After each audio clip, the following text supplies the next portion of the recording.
Now you're trailing by 3 and the odds are so far gone. It took near history for them to just come up short a year ago. Different group now. They've been through it before.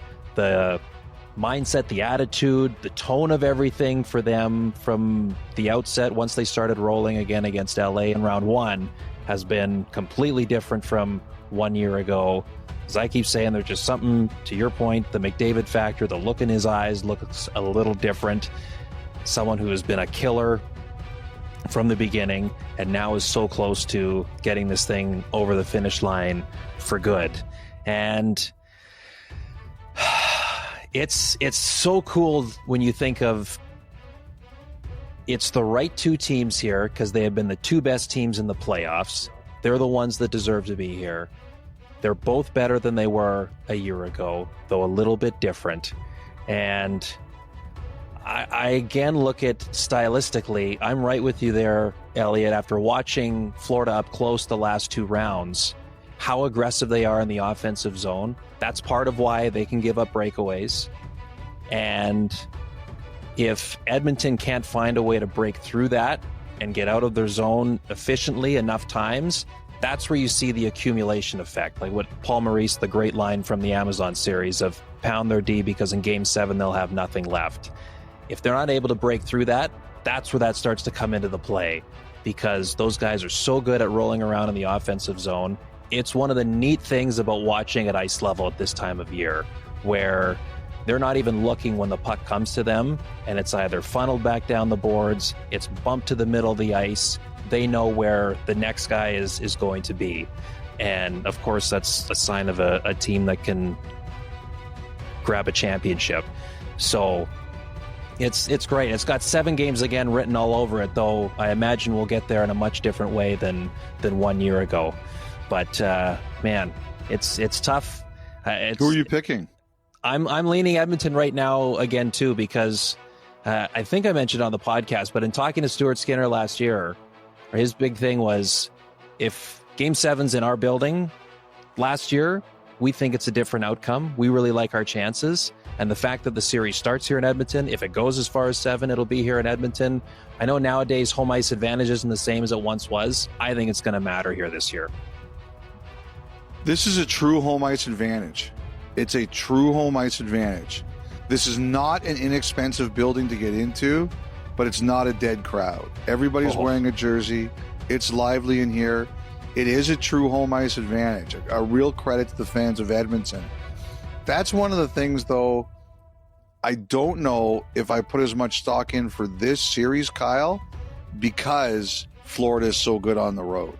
Yes, I know. That's the thing.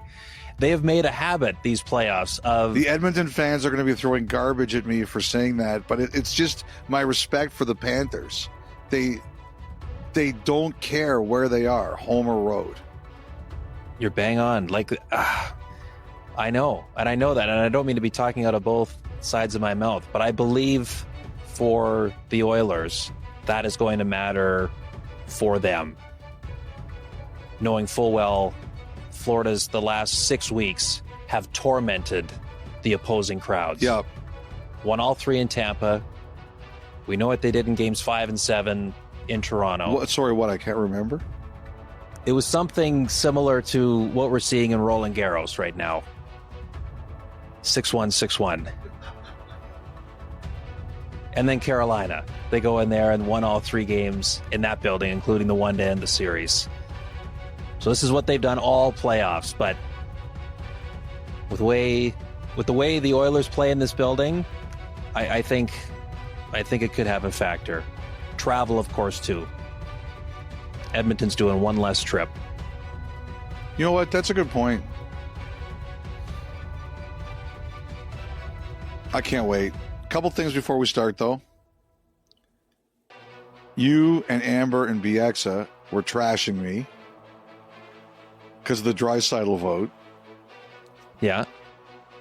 So if you're not familiar with this, I did an interview before the playoffs with Draisaitl, and he said that I asked him about winning the Selke this year, and he said that would mean more to him than any other individual award. So I voted him. I put him first on my Selkie ballot, and it turned out I was the only person to do it. And then, so I talked about it on radio, and I guess one of the Oilers blogs wrote about it. And I had a player text me and say, "Hey, I want to win the Hart Trophy next year." Yeah, that's good. That's what I said, right? Anyone out there, if you want to win an award, just let Elliot know how much it would mean to you. I'll say this: the best text I got was from another media member, and he says, "I really wanted to trash you for this, but the playoffs has shown that Draisaitl is actually a very legitimate vote." No, I mean, honestly, the biggest surprise was that you were the only one. I would have thought there would have been at least a Leon handful. should talk to us, should lobby more. Like he should hire a lobbyist. That's right. There's a whole campaign that's launched in Because early evidently March. we're just easily bought. I also want to shout out, I think the Brad Marchand interview that we did is running before game 1 Wednesday night. Man, is he is in elite form right now.